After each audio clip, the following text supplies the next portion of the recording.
में कोरोना के संक्रमित मरीजों की संख्या में धीरे धीरे बढ़ोतरी होने लगी है। रविवार को आई हेल्थ डिपार्टमेंट की रिपोर्ट में 11 नए कोविड संक्रमित मरीज सामने आए। प्रदेश में संक्रमितों की संख्या बढ़कर 20 हो गई है। प्रदेश में 722 लोगों की सैंपलिंग हुई। इनमें से 11 कोरोना से संक्रमित मिले हैं। राजधानी जयपुर में ही 7 पॉजिटिव केस मिले।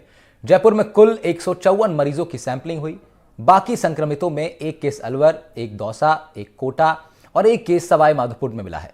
26 दिसंबर को राज्य भर में कोरोना से निपटने के लिए प्राइवेट और सरकारी अस्पतालों, मेडिकल कॉलेजों में मॉक ड्रिल की जाएगी। ऑक्सीजन बेड्स, आईसीयू, दवाइयां, इंजेक्शन, मेडिकल स्टाफ समेत अन्य जरूरी व्यवस्थाओं की ग्राउंड रियलिटी रिपोर्ट जांची जाएगी। 2 दुर्घटनाग्रस्त कोविड पॉजिटिव लोगों की मौत भी हो चुकी है। इससे पहले सिलिकोसिस पीड़ित एक कोरोना पॉजिटिव मरीज की भी मौत हो गई थी। एसीएस हेल्थ ने ILI रोगियों की लगातार निगरानी करने, कोविड टेस्टिंग कराने, कोमॉर्बिडिटी वाले रोगियों, गर्भवती महिलाओं, बच्चों, बुजुर्गों को कोविड एप्रोप्रिएट बिहेवियर की पालना करने और जनता को जागरूक करने, भीड़भाड़ वाली जगहों पर जाने से बचने, मास्क लगाने, सैनिटाइजर का इस्तेमाल करने की तमाम ये सलाहें दी जा रही हैं। कोविड के वर्तमान में सामने आए SARS-CoV-2 JN.1 सब वेरिएंट का घातक प्रभाव अभी तक देखने में नहीं आया, लेकिन ग्रेडेड रिस्पॉन्स सिस्टम यानी केसों की संख्या के अनुसार चिकित्सा सुविधाओं की उपलब्धता और जरूरत के मुताबिक एक्शन प्लान तैयार किया जा रहा है। कोविड पॉजिटिव केस और मौत की तत्काल रिपोर्टिंग के लिए नोडल अधिकारी नियुक्त करने के भी निर्देश दे दिए गए हैं। SARI-O कोविड रोगियों की रिपोर्ट आवश्यक रूप से IHPI पोर्टल पर रजिस्टर्ड करने के निर्देश दिए गए। कोविड के केसेस बढ़ने पर सरकार अलर्ट मोड पर दिखाई देती है। खुद मुख्यमंत्री भजनलाल शर्मा सोमवार सुबह जयपुर के SMS अस्पताल पहुंच गए। बांगड़ परिसर में चिकित्सा और स्वास्थ्य व्यवस्थाओं का जायजा लिया, औचक निरीक्षण किया, मरीजों और उनके परिजनों से मुलाकात की, उनके बारे में उनका हालचाल जाना, अस्पताल के डॉक्टर्स और प्रशासनिक अधिकारियों से मुलाकात की। उन्होंने कहा है कि राज बदल गया है और ये अब जनता का राज है। हॉस्पिटल के ऑफिस में बैठकर नहीं बल्कि बाहर निकलकर जनता का भाव समझना होगा और जनता की सेवा करनी होगी। जनता के बीच जाएं और अंतिम व्यक्ति तक केंद्र और सरकार की योजनाओं का लाभ पहुंचाएं। ये तमाम दिशा निर्देश खुद मुख्यमंत्री भजनलाल शर्मा ने दिए हैं। सीएम भजनलाल ने स्वास्थ्य बीमा योजना को लेकर कहा कि हम कोई भी योजना बंद नहीं करेंगे। आयुष्मान भारत योजना पर 5 लाख से बढ़ाकर 10 लाख रुपए तक का इलाज होगा। हम योजना के कवर को 25 लाख तक बढ़ाने के लिए काम कर रहे हैं। तो ये तमाम प्रयास सरकार की ओर से होने लगे हैं। प्रशासन अलर्ट मोड में दिखाई देने लगा है। स्वास्थ्य विभाग के तमाम जो आला अधिकारी हैं वो अलर्ट मोड में नजर आ रहे हैं, क्योंकि कोविड के जो केसेस हैं फिर से एक बार राजस्थान में उनकी संख्या दिखने लगी है। ऐसा लग रहा है कि कोविड वापस अपने पैर पसार रहा है। लेकिन ये जो नया सब वेरिएंट आया है कोविड का, ये कितना घातक है, ये कितना खतरनाक है और इसके प्रति क्या सावधानियां बरतने की तमाम लोगों को जरूरत है। क्या ये कोविड पहले जैसा कोविड है या इस बार इसमें कुछ ज़्यादा ये बढ़ोतरी हो गई है? क्या ये ज़्यादा हानिकारक हो सकता है, बहुत जल्दी तेज़ी से फैल रहा है, या फिर सावधानी से प्रिकॉशंस का इस्तेमाल करके इससे बचा भी जा सकता है? और इसकी क्या क्या बारीकियां हैं उस पर आज बात करेंगे। मुद्दा आज का कोविड नहीं है, मुद्दा आज का आपका स्वास्थ्य है, जिस पर सबसे बड़ा खतरा कोविड है, इसलिए कोविड पर बात करेंगे। हमारे साथ प्रिंसिपल डायरेक्टर एंड हेड है पल्मोनोलॉजी के मैक्स हॉस्पिटल के डॉक्टर विवेक नांगिया, उनसे बातचीत करेंगे। डॉक्टर समीर भाटी भी हमारे साथ जुड़े हैं। सर, आपका भी स्वागत है। आप डायरेक्टर हैं स्टार इमेजिंग पैथ लैब्स के, पब्लिक हेल्थ एक्सपर्ट हैं आप। दोनों लोग का मैं बहुत स्वागत कर रहा हूं सर NDTV राजस्थान पर। विषय बहुत बड़ा है सर, और जैसा कि मैंने कहा कि विषय कोविड नहीं है, विषय स्वास्थ्य है लोगों का, जिस पर सबसे बड़ा खतरा कोविड नजर आने लगा है। तो इसलिए कोविड पर चर्चा हो जानी चाहिए। पब्लिक हेल्थ एक्सपर्ट के नाते से समीर भाटी जी, आपसे मैं सवाल पूछ रहा हूं कि थोड़ा जरा बताएं कि ये जो नया वेरिएंट आया है JN.1 और कोरोना के केसेस अब राजस्थान में भी बढ़ने लगे हैं, सर थोड़ा सा अगर आप आसान भाषा में हमारे दर्शकों को समझा दें, क्योंकि वेबसाइट्स पर अवेलेबल है, सोशल मीडिया पर बहुत सारी जानकारियां आजकल लोगों के पास पहुंचती हैं, फिर इधर उधर से भी हमारे देश में कोई कमी नहीं, यहाँ पर ज्ञानदेव हर जगह भरे पड़े हैं, किसी से भी आप पूछेंगे वो अपना ज्ञान दे ही देगा। तो मैं इसलिए जरा आपसे चाह रहा हूँ कि थोड़ा आप आसान भाषा में जरा दर्शकों को बता दें कि ये क्या वेरिएंट है और इसके क्या कुछ जो है प्रिकॉशंस बरतने चाहिए तुरंत। बिल्कुल बिल्कुल। देखिए, इसमें दर्शकों को ये बताना चाहेंगे कि जैसे जो ओमिक्रॉन वेरिएंट था, हम सेकेंड वेव तक की बात को हटा दें, सेकेंड वेव में वो सबसे जो था खतरनाक वेरिएंट था। उसके बाद थर्ड वेव जिसकी वजह से भारत में इन्फेक्शन हुआ था, उसका नाम ओमिक्रॉन था।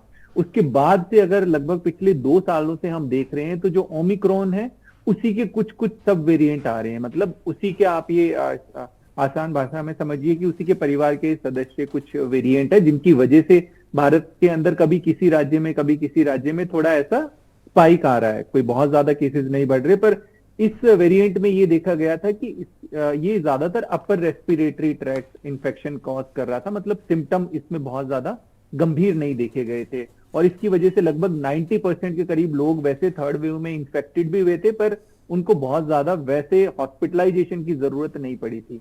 अभी इसी वेरिएंट के ही कुछ रूप स्वरूप में बदलाव होता हुआ जा रहा है, और तब से जैसा हम देख रहे हैं अभी फिलहाल जिस वेरिएंट की बात कर रहे हैं JN.1, ये भी उसी वेरिएंट के ही परिवार का एक आप मान के चलिए कि उसी की एक ही वंशावली है। इस वेरिएंट में अभी फिलहाल जितना इंटरनेशनल डेटा आया है उसमें ये देखा गया है कि इस वेरिएंट में इन्फेक्टिविटी डेफिनेटली थोड़ी बढ़ी हुई है कि ये संक्रमण ज्यादा कर सकता है। और दूसरा, अगर आपको पहले से कोविड हुआ है या चाहिए आपको वैक्सीन भी लगी है तो भी संक्रमण हो सकता है। पर हाँ, फिलहाल जितना अभी डेटा अवेलेबल है उसमें ये पाया गया है कि ये भी बीमारी की गंभीरता नहीं कर रहा। पर फिर भी एक चीज यहाँ पे जरूर बताएंगे कि जिन लोगों को पहले से कोई गंभीर प्रॉब्लम है, जैसे कि हार्ट, लिवर, किडनी से संबंधित कोई प्रॉब्लम है, तो उनके लिए फिर ये किसी भी तरह का चाहे वेरिएंट हो, चाहे माइल्ड वेरिएंट हो, वो भी उनके लिए उतना ही खतरनाक हो सकता है। बिल्कुल ठीक बात है। और इसमें मतलब मेन बात यह है डॉक्टर समीर कि ये उन लोगों को खासतौर पर बहुत ज़्यादा प्रिकॉशंस अभी बरतने शुरू कर देने चाहिए जो पहले से किसी ना किसी बीमारी से ग्रसित हैं, हार्ट से संबंधित बीमारी हो या किसी भी तरह से। आप कोरोना जैसा आपने बताया, अगर आप पहले भी कभी कोविड आपको अफेक्ट कर चुका है तो उन लोगों के लिए खासतौर पर सावधानी बरतने की अब जो है ज़रूरत पड़ने लगी है। लेकिन डॉक्टर नांगिया, मैं आपके पास आ रहा हूँ और आपसे मैं समझूंगा कि ये अभी जो हम देख रहे हैं कि सीधा मुख्यमंत्री भी अब जो है राजस्थान के, वो अब जाकर के अस्पताल का निरीक्षण कर रहे हैं और हमारी सरकार जो है राजस्थान में वो इस वक्त एक्शन मोड में दिखाई दे रही है। क्या ये मतलब आपको लगता है कि, क्योंकि पिछली बार जब मैं डिस्कशन कर रहा था तो मुझे हमारे एक्सपर्ट थे, उन्होंने कहा कि अभी बहुत ज़्यादा हबड़ तबड़ करने की ज़रूरत नहीं है, अभी बहुत ज़्यादा घबराने की ज़रूरत नहीं है, थोड़ी बहुत सावधानियों से काम हो जाएगा। लेकिन अभी रविवार को जो हेल्थ डिपार्टमेंट की रिपोर्ट आई उसमें 11 और नए मरीज एडअप हो गए सर। तो क्या आपको लगता है कि ये बीमारी जो है, ये जो वेरिएंट है, इस पर अभी रोकथाम कर लेनी चाहिए, अदरवाइज ये विकराल रूप भी ले सकता है? देखिए क्या है कि कोविड जो है अब हमारे एक इन्वायरमेंट में, हमारे इथॉस में आ चुका है अच्छे से, तो ये तो बार बार ऊपर नीचे आता जाता ही रहेगा। तो हमें तो हमेशा ही इसके लिए प्रिपेयर्डनेस रहनी चाहिए। सो ये बात बिल्कुल ठीक है कि अभी नंबर ऑफ केसेस इतने नहीं है, तो अगर हम अभी से ही कंट्रोल मेजर्स ले लेंगे तो हो सकता है आगे ना बढ़े। जैसे डॉक्टर समीर ने भी बताया कि अभी तो माइल्ड सिम्टम्स ही हैं, इतनी चिंता की बात नहीं है। किंतु जो लोग इम्यूनो कॉम्प्रोमाइज्ड हैं, जैसे कि किसी को हार्ट डिजीज है, डायबिटीज है, लंग डिजीज है, कोई और बीमारी है जिसके लिए वो दवाइयां ले रहे हैं जिससे इम्यूनिटी लो हो जाती है, किडनी डिजीज है, इन सब लोगों की प्रोबेबिलिटी इन्फेक्शन कैच करने की और एक सिवियर इलनेस होने की संभावना बहुत ज्यादा रहती है। सो इन लोगों को तो स्पेशली कॉशन लेके चलना पड़ेगा। तो इसलिए बहुत जरूरी है कि हम अभी से ही अपने जितने मेजर्स ले सकते हैं वो मेजर्स लेके रखें, तैयारी करके रखें कि कल को एकदम से कहीं बढ़ने लगे नंबर्स तो हम कंट्रोल करना में संभव रहे। नहीं तो ये ना हो कि बीमारी फिर से हाथ से निकल जाए और फिर प्रॉब्लम आनी शुरू हो। बिल्कुल। और फिर वो एक हमारी बहुत पुरानी अब लाइन तो फिर है ही कि precaution is always better than cure, तो उस पर हमें चलना ही चाहिए सभी को, आसान भाषा में अगर समझे तो। लेकिन सर एक मैं ये भी आपसे समझूंगा नांगिया जी, ये जो वेरिएंट होता है, ये जैसा अब आपने बताया कि कोरोना अब तो वो घुल ही चुका है हमारी, अब हमारी फिजाओं में वो घुल चुका है और वो आने वाले दिनों में भी किसी ना किसी रूप में हमारे सामने आता ही रहेगा। लेकिन ये जो वेरिएंट शब्द होता है, लोग अक्सर अब इसको ज़रा समझना चाहते हैं कि वेरिएंट बेसिकली होता क्या, किसको हम वेरिएंट कहते हैं, उसका एक सब वेरिएंट हो गया, कैसे वो फॉर्म होता है, क्या वेरिएंट्स के भी वेरिएंट्स फॉर्म हो सकते हैं कि अगर आज हम JN.1 से निपट जाएं तो कल को JN.2 आ जाए या कुछ और नाम से हम उसको फिर बुलाने लगे। ये जो प्रोसेस होता है वायरस का, ज़रा इसको आप बता पाएँ अगर। ये वायरस के अंदर बेसिकली प्रोटीन्स होते हैं जो एंटीजन के रूप में हमारा शरीर उनको आइडेंटिफाई करता है। सो ये जो प्रोटीन्स हैं, इनमें अगर जरा सा भी म्यूटेशन होता है, मतलब जरा सा भी कोई चेंज आता है प्रोटीन में, तो वो एक नया वेरिएंट बन जाता है। सो इनिशियली जो होता है, जब थोड़ा बहुत चेंजेस होते हैं तो हमारा इम्यून सिस्टम उसको पहचान लेता है। किंतु अगर कोई मेजर चेंज आ जाता है उस प्रोटीन के अंदर तो वो हमारा इम्यून सिस्टम नहीं पहचान पाता, तो उसको हम एक नया वेरिएंट लेबल कर देते हैं। फिर होता है कि वेरिएंट ऑफ कंसर्न है कि नहीं है, वो डिपेंड करता है कि कितना फैला है ये, कितना प्रेवलेंट है बाहर कम्युनिटी में। सो उस पे डिपेंड करेगा ये। And what is mutant sir, what is mutant? Mutant मतलब बेसिकली जो प्रोटीन के अंदर जो चेंज आ जाता है। हाँ। जो पहले एक वायरस था, सपोजिंग उसके अंदर A B C D proteins थे। उसके बाद जो नेक्स्ट वायरस, उसका जो रेप्लिकेशन होता है, नेक्स्ट वायरस बनता है। तो ABC C1 C2 C3 D आ गया। तो उसके अंदर जो सी प्रोटीन था, उसके अंदर अगर चेंजेस आ जाते हैं, तो दैट इज कॉल्ड म्यूटेशन, उसको म्यूटेशन कहते हैं। और जो स्ट्रेन निकल के आता है उसको म्यूटेंट स्ट्रेन कहते हैं।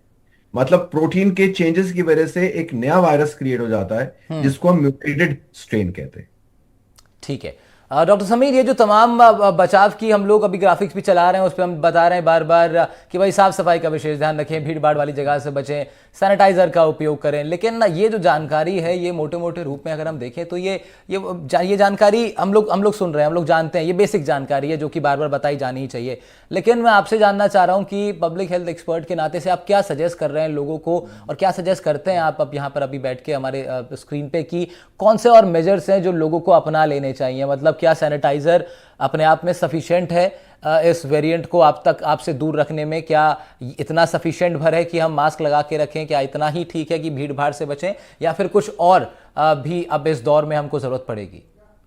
बिल्कुल बिल्कुल, देखिए जिस समय अभी हम इस मौसम के अंदर बात कर रहे हैं, तो इस मौसम में बेसिकली क्या होता है कि हमारे कई तरह के जो रेस्पिरेटरी वायरस होते हैं, हाँ। सांस से संबंधित जो बीमारियां होती है, वो भी काफी ज्यादा फैलती है। मतलब क्योंकि ये मौसम किसी भी तरह के वायरस और बैक्टीरिया के लिए वैसे भी बहुत अनुकूल होता है। और साथ के साथ हम जब नए किसी वेरिएंट की भी बात करते हैं जो कि ज्यादा ट्रांसमिसिबिलिटी ज्यादा है, जिसके फैलने की संभावनाएं ज्यादा बनी रहती है, क्योंकि अभी अगर हम देखें तो देखिए इन्फ्लुएंजा भी काफी ज्यादा फैला हुआ है, हाँ। फ्लू के पेशेंट्स भी काफी ज्यादा हैं, इसके अलावा RSV। तो इस तरह की काफी एक कॉकटेल ऑफ वायरस है। और सर्दियों के मौसम में बेसिकली क्या होता है कि हमारी इम्यूनिटी थोड़ी वैसे भी डाउन हो जाती है, क्योंकि उसके ऊपर काफी सारे इस तरह के इन्फेक्शन का वैसे लोड रहता है। फिर दूसरा सबसे बड़ी बात कि इस समय थोड़ा सा पोल्यूशन का स्तर भी बढ़ जाता है, तो ऑलरेडी हमारे लंग्स में थोड़ी इन्फ्लेमेशन रहती है। तो हम ऑलरेडी अगर अब कोई हेल्दी पर्सन भी है, तो वो भी एक ससेप्टेबल हो जाता है, मतलब उसको भी इन्फेक्शन होने की संभावनाएं बढ़ जाती है। अब यहाँ पर होता है क्या है कि ठीक है, हमने कहा कि जो बुजुर्ग लोग हैं या जो कोमॉर्बिड जिनको बीमारी है, देखिए वो अपना ध्यान रखें, मास्क लगाएं। पर बाकी लोग क्या होते हैं कि वो कैरियर बन सकते हैं। जैसे आप बाहर जाते हैं, आप बाहर काम करते हैं, आपने इन्फेक्शन लिया, हो सकता है आपको लक्षण बहुत ज्यादा ना आए हो, पर आप घर में गए हो, घर में कोई बुजुर्ग है जिनको पहले से कोई बीमारी है, या प्रेग्नेंट वुमेन है, गर्भवती महिलाएं, तो वो संक्रमण आप उनको दे सकते हो। तो सावधानी देखिए यहाँ पर यही है कि जब भी भीड़ भाड़ के इलाके के अंदर जाते हैं, खास तौर पे कि जैसे आप पब्लिक ट्रांसपोर्ट का इस्तेमाल कर रहे हैं, बस के अंदर जा रहे हैं, आप मेट्रो में ट्रेवल कर रहे हैं, ऐसी जगह पे, तो वहां पर इस तरह के ड्रॉपलेट इन्फेक्शन है ये सभी तरह के, तो वहां पर एटलीस्ट आपको मास्क का उपयोग करना है। और अभी जैसा अभी देख रहे हैं, अभी न्यू ईयर आने वाला है, न्यू ईयर में भी फिर उस तरह से गैदरिंग होना शुरू हो जाती है। तो खास तौर पे अगर आप किसी ऐसे एरिया में जो बहुत क्लोज कॉम्पैक्ट है, क्लोज्ड एरिया है, वहां पे वेंटिलेशन ठीक नहीं है, भीड़ है, जैसे सिनेमा हॉल हो गया, मॉल हो गया, तो वहां पर आप एटलीस्ट मास्क का उपयोग करें, ताकि आप किसी भी तरह के संक्रमण से बच जाएंगे। और सबसे बड़ी चुनौती इस टाइम ये आती है कि आप लक्षणों के जरिए डिफरेंशिएट नहीं कर सकते कि आपको कॉमन कोल्ड, इन्फ्लुएंजा बिल्कुल, ये हुआ इस है, पे फ्लू मैं है, आऊंगा या सर। ये। जी डॉक्टर जी समीर, जी। इस पर मैं आऊंगा। ये भी बहुत इंपॉर्टेंट है जो आप जिस पर अभी आप बात करने जा रहे थे, कि कौन से लक्षण है, क्योंकि ऑलमोस्ट सेम से लक्षण है तो आदमी सोचता है कि ये हल्का फुल्का बुखार ही है, या खांसी है, जुकाम है। लेकिन कौन सा वो पॉइंट है जिसके बाद आपको डॉक्टर तक पहुंच ही जाना चाहिए? ये जो आप हम लोग ज्यादातर इलाज घर में ही बैठ के कर लेते हैं, उससे भी कई बार नुकसान हो जाता है। मैं इस पर आऊंगा कि वो कौन सा पॉइंट है जहां पर डॉक्टर सलाह देते हैं कि अब आपको पर्टिकुलरली डॉक्टर के पास चला जाना चाहिए। केवल खांसी जुकाम की दवाई लेने से बात नहीं बनेगी, ये भी समझना होगा। छोटे से ब्रेक के लिए रुक रहा हूं, और ब्रेक के बाद आएंगे तो फिर हमारे साथ हमारे एक्सपर्ट्स हैं, उनसे जानेंगे कोविड से इस बार कैसे बचना है।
डॉक्टर साहब जी। सर दोनों लोगों को ही संबोधित कर रहा हूँ। सर कह रहा हूँ कि थोड़ा अभी ना 10 मिनट है हमारे पास, तो इस पर बात कर लेते हैं कि ये JN.1 जो है इसका थोड़ा सा टेक्निकली मैं आपसे पूछ लेता हूँ कि JN क्यों है इसका नाम, क्या इसका मतलब बैकग्राउंड है JN का, ये कैसे, कौन इसको नेम कौन करता है इन टर्म्स को, JN.1 होगा इसका नाम या JN.2 होगा या JN होगा या क्या होगा, ये कहाँ से ये टर्मिनोलॉजी निकल करके आती है, मेडिकल एसोसिएशंस का पूरा जो एक मतलब, मैं उस पर थोड़ा सा जानकारी ले लेता हूं आप लोगों से ना अगले 10 मिनट, ठीक रहेगा सर? मुझे इसके बारे में पता नहीं है बिल्कुल भी, ये कैसे नाम लोग करते हैं, मतलब ऑफ कोर्स वेरिएंट्स के बेसिस पे ही करते हैं, बट कौन करता है? WHO करता है वो तो। हाँ समीर जी, आपको जानकारी है? हाँ, WHO करता है, बस इतना है, पर इससे दर्शकों को क्या हेल्प मिलेगी, मतलब वो तो ठीक है, नॉमेनक्लेचर तो नहीं, बट स्टिल दर्शक जानना चाहता है, ये सब टर्मिनोलॉजी आती है ना, तो पीपल वांट टू नो कि हम लोग अगर बता, ठीक है कोई बात नहीं, हम चेंज कर लेते हैं, मैं इसलिए पूछ रहा था कि हम लोग इस पे बात करें या किस पे करें।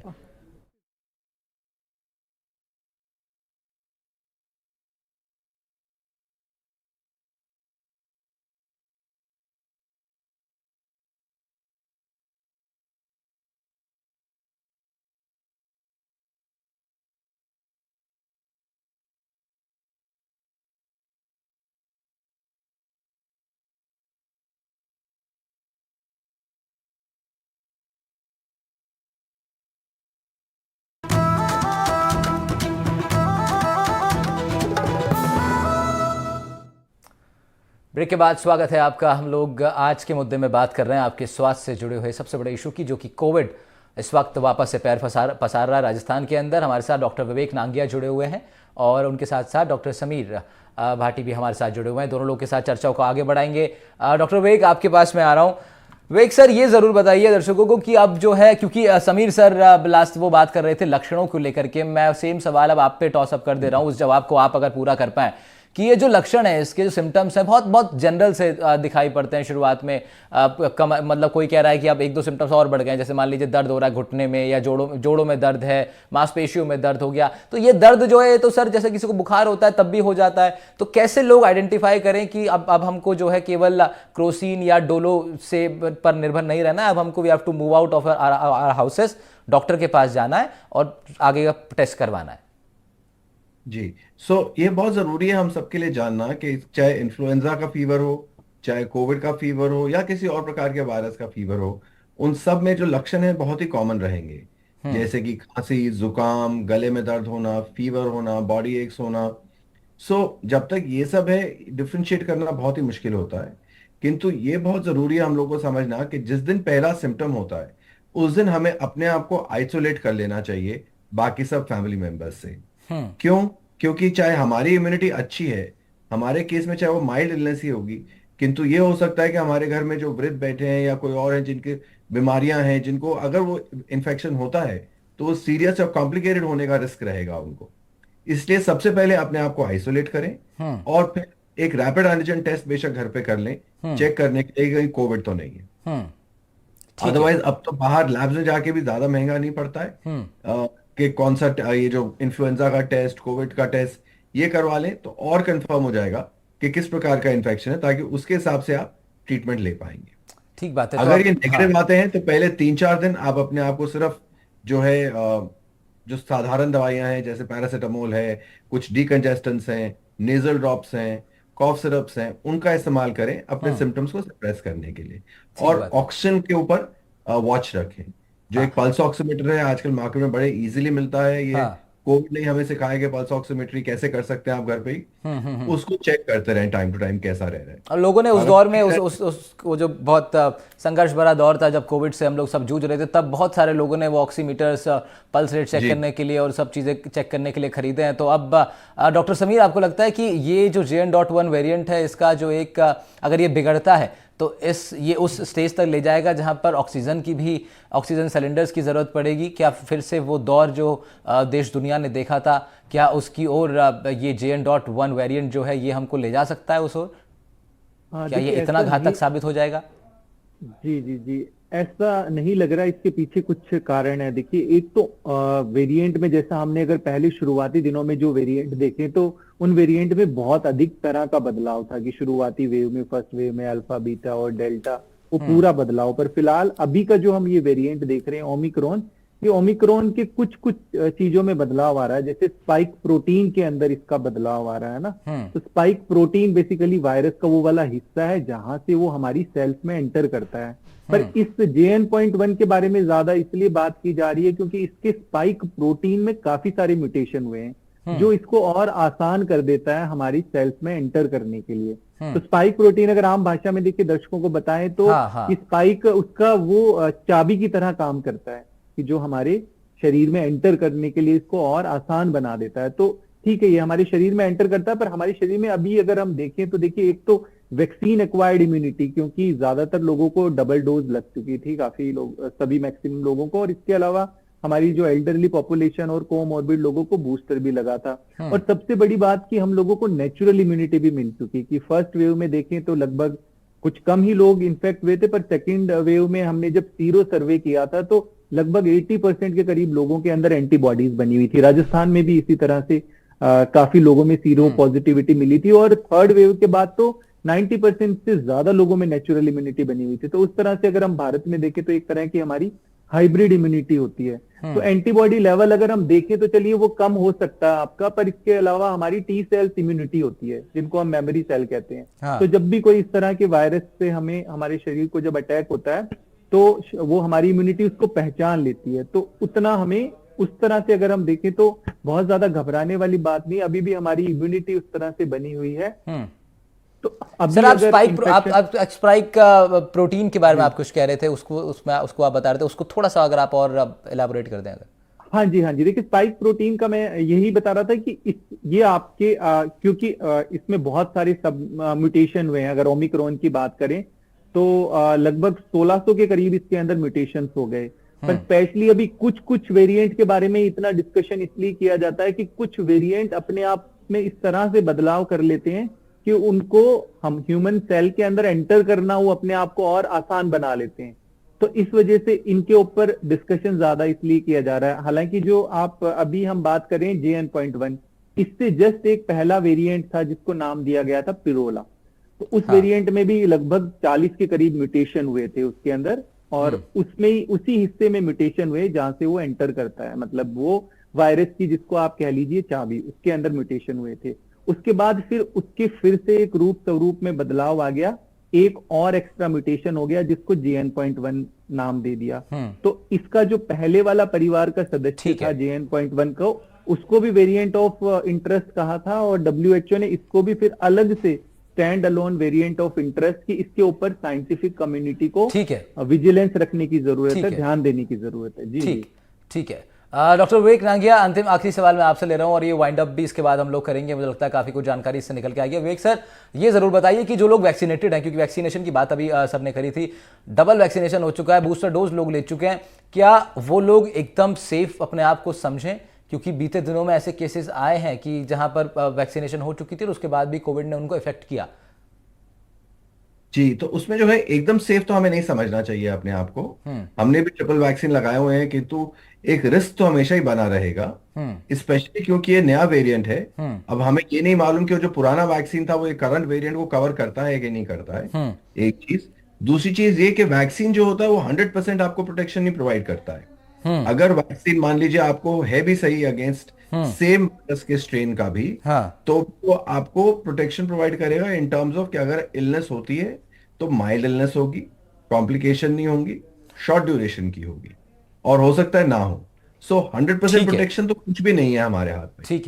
ठीक है सर, लेकिन एक चीज जरूर 100% प्रोटेक्शन के तौर पर है, वो हमारे डॉक्टर्स हैं जिनकी सलाह हमेशा सभी लोग के लिए काम आती है। तो मैं बहुत शुक्रिया कर रहा हूँ डॉक्टर समीर भाटी आपका भी, और डॉक्टर विवेक नांगिया जी आपका भी बहुत बहुत शुक्रिया। आप दोनों लोग हमारे साथ जुड़े, और मुझे बिल्कुल उम्मीद है कि बहुत ज़्यादा काफ़ी कुछ जानकारी हमारे दर्शकों तक पहुंची होगी। ये हमारी कोशिश भी है कि लगातार आपको सचेत करते रहें, इन्फॉर्मेटिव चीज़ें आप तक पहुंचाते रहें, ताकि आप लोग उसको इम्प्लीमेंट करें और स्वस्थ रह सकें, बच सकें इस कोविड से।